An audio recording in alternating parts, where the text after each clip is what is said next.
हाय बच्चों आज देखो अध्याय 2 का प्रश्नावली क्या 2B का क्वेश्चन नंबर 5 करेंगे। ठीक है बच्चों, जो मैंने बोर्ड पे लिख दिया है।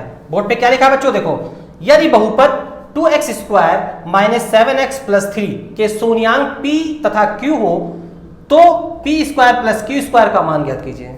ठीक है बच्चों, तो ये बहुत सिंपल है। करना क्या है बच्चों, देखो करना ये है बच्चों, ये जो क्वाड्रेटिक इक्वेशन दिया हुआ है ना, ये क्वाड्रेटिक इक्वेशन के शून्यांक दिया हुआ है। शून्यांक क्या है, p और q।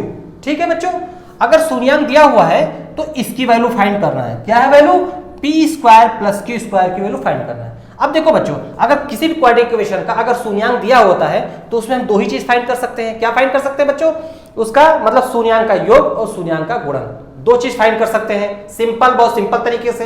तो चलो पहले उसको फाइंड करते हैं, फिर उसके बाद में देखते हैं। ठीक, तो चलो देखते हैं सॉल्यूशन। तो पहले क्वेश्चन नोट करते हैं। क्या है, 2x square minus 7x plus 3। ठीक है बच्चों, इसको जनरल इक्वेशन से कंपेयर करें। क्या है, ax square plus bx plus c।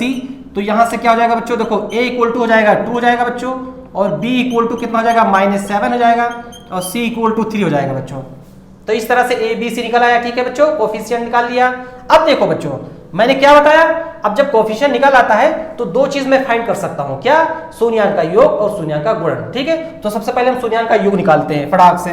देखो अल्फा प्लस बीटा, शून्यांक का योग है ना, अल्फा बीटा क्या होता है, माइनस बी अपॉन ए। इस तरह से माइनस बी कितना दिया है, -7, माइनस माइनस प्लस हो जाएगा, अपॉन 2 हो जाएगा। ठीक है बच्चों, ए क्या है, 2 है। ठीक है, इस तरह से देखो अल्फा इंटू बीटा क्या हो जाएगा, सी अपॉन ए होता है। तो c कितना दिया बच्चों, 3 दिया हुआ है, और a कितना दिया है, 2 दिया हुआ है। तो इस तरह से मैंने alpha plus beta, alpha into beta find कर लिया बच्चों।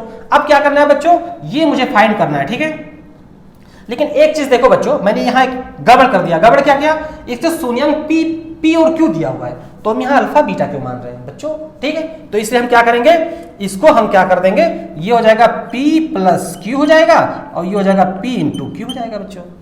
ठीक है, अब देखो बच्चों, अब इधर देखो, निकालना मुझे ये है बच्चों। तो ये p square plus q square के फॉर्म में लिखा है, तो क्या हम इसको इस फॉर्म में कन्वर्ट नहीं कर सकते हैं, मतलब p प्लस q और p इंटू q के फॉर्म में कन्वर्ट कर दें तो काम मेरा बन जाएगा बच्चों। तो देखो पहले इसको नोट कर लो। क्या, देखो p square plus q square, इसको मुझे कन्वर्ट करना है इन दोनों के फॉर्म में। कैसे करेंगे, देखो बच्चों p प्लस q का होल स्क्वायर इक्वल टू क्या होता है बच्चों, देखो p square plus q square plus 2pq। ठीक है बच्चों, ये होता है।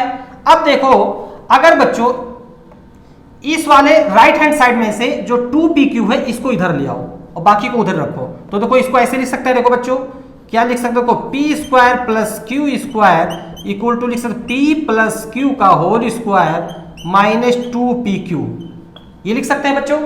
अब देखो बच्चों, निकालना क्या था, p square plus q square, और p square plus q square equal to क्या लिख सकते हैं, ये लिख सकते हैं बच्चों। ठीक, अब देखो बच्चों, ये जो है इस फॉर्म में कन्वर्ट हो गया कि नहीं हो गया, देखो p प्लस q और p इंटू q। ठीक, अब यहाँ पे वैल्यू पुट कर दो, उसके बाद डायरेक्ट आंसर आ जाएगा बच्चों। तो देखो इसको हटा के फिर अब ऊपर लिख के तब करते हैं। ठीक है बच्चों, क्योंकि स्पेस कम है इसलिए ऐसा कर रहा हूं। तो देखो p प्लस q का होल स्क्वायर माइनस 2pq, यही आया था बच्चों।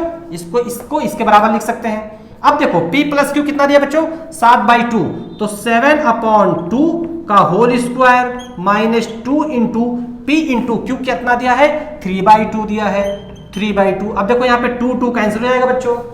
ठीक है, तो उसके बाद में और इसको सॉल्व करो तो क्या हो जाएगा, 7×7 49/4 माइनस कितना हो जाएगा, 3 हो जाएगा बच्चों। ठीक है, इसको और सॉल्व करो तो देखो 49 और ये 4 × 12/4 हो जाएगा बच्चों। तो इस तरह से इसमें से माइनस करो तो ये हो जाएगा देखो 7, और ये हो जाएगा 3 हो जाएगा, 3/4, तो ये आंसर आ जाएगा बच्चों। ठीक है बच्चों, चलो नेक्स्ट टाइम देखते हैं। ओके।